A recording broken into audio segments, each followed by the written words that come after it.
Mikabat sa 716 ka mga benepisyari ning dakbayan sa Osamis sa walang gutom program ang nakadawat sa ilang binulan nga food packs.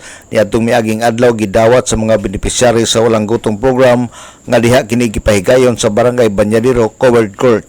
Ang mga food packs nga nasulod sa kategory sa Go, Glow, Grow Foods nga mga nutritious nga pagkaon. Ang Go Foods anaa niini ang usa ka sakong bugas. Ang Grow Foods nasulod niini ang usa ka tray nga itlog og duha ka manok. Sa Glow Foods mao ang mga gulay, lamas og prutas. Usa sa mga benepisyari sa maong programa ang nahinabi sa DXDD News Team og dako ang iya pasalamat kay dako og gikatabang sa ilang kawadon sukad siya nagdawat sa food pack sa walang gutom program. Wala na magutmi ang iyang pamilya, busa dako ang iyang pasalamat kay igo mahurot ang ilang nadawat, maabot na usab ang laing hugna sa mga food packs. Ko kay katabang sir oy.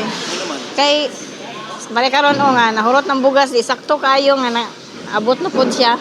Daghang kayong salamat sa walang gutom kay wa gyud nagutmi. Si Valentina Hasma usa sa mga benepisyari alang sa DXDD Radio Campana, ang radyo sa simbahan. W45 Dudong Bergaminto muduyog sa ika-75 nga jubileo sa simbahan sa Archdiocese sa Osamis Danag, Sarakbayan.